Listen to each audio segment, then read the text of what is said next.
Hey folks, Andrew Morgan here from the Cyber Call with Reed Wellock, president of Fifth Wall. This coming Monday, we are going to be talking about who pays for your incident around CrowdStrike. If you are indeed an MSP running CrowdStrike, or if this was another endpoint, you remediated a bunch of customers, you've got tons of man hours into this. Reed, it's come out, and I'll share this real quick, and then I really want to toss this over to you. I'm going to share screens.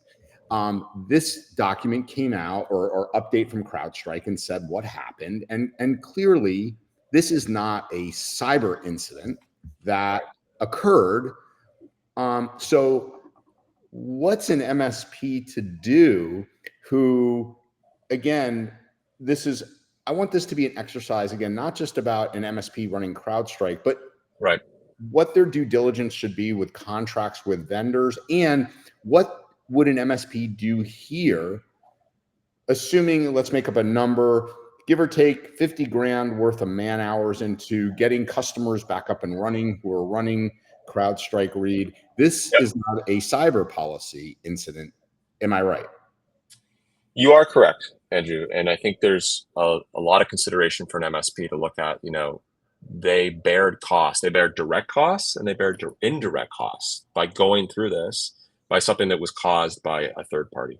And so, it's going to flow downhill, but then we're going to talk about how we want that to flow back uphill, right? And because you've got MSPs as a business, they incurred a level of business interruption, right, on one side.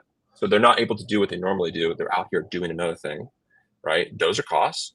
They have direct costs, right? Actual man hours that have been dedicated, right? And according to how they've laid out their MSA, those costs may be kind of predetermined and directed in one way, shape, or form, but that in itself is not an easy conversation, and that's going to need to be navigated. But ultimately, we look at what CrowdStrike did.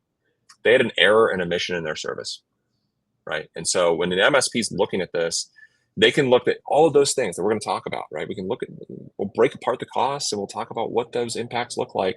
It was a result of an error and omission that came from someone above them, right? This third party. And guess what? I'm going to hope and assume that CrowdStrike has a pretty decent tech E&O policy, right? To cover even if it's a perceived error and omission, we know it's not perceived, we know it's real.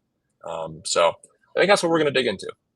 That's awesome. I really appreciate you framing that out, and really look forward to MSPs joining us this week, Reed. This is going to be, like I said, important in many different facets, all the way first to your contract negotiations with your vendors, to understanding where something like this falls, to what, Reed, in closing this out, a check's not going to just show up in the mail to you.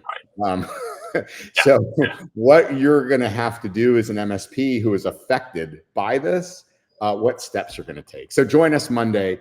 I'll put the link in the description below. Have a great weekend, everybody. Take care. Thanks, Reed.